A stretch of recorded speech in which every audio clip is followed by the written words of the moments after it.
बहुत समय पहले की बात है।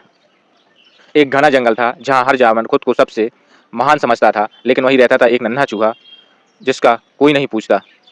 नन्हा चुपचाप शांत और बहुत ही समझदार था, लेकिन उसे कभी किसी ने गंभीरता से कोशिश करता। जानवर हंसते और कहते, तू क्या कर पाएगा। एक दिन जंगल में हड़कंप मच गई।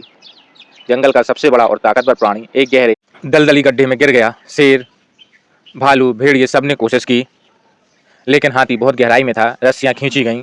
तभी सबके बीच से नन्हू चूहा धीरे से आगे आया। सारे जानवर हंस पड़े। तू भी आया है हाथी को बचाने, चल जा यहाँ से। लेकिन नन्हू ने कुछ नहीं किया।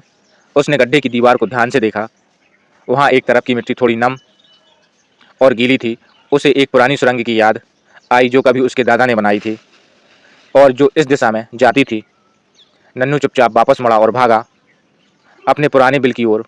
वहाँ से वो सैकड़ों मीटर लंबी एक सकरी सुरंग में घुस गया। अंधेरा, डराव कीड़ों, लेकिन नन्हू रुका नहीं। वो जानता था कि सुरंग एक झील से सटी है और अगर वो झील की दीवार में एक छेद कर दे तो पानी उस गड्ढे से बह सकता है।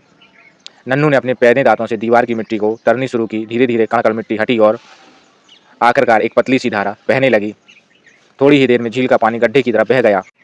पानी ने गड्ढे की एक तरफ की मिट्टी गीली कर दी और कुछ ही देर में वहां ढलान बन गई। हाथी समझ गया यही मौका है। वह धीरे धीरे अपने भारी शरीर को उस गीली ढलान पर चढ़ाता गया और आखिरकार बाहर निकल आया।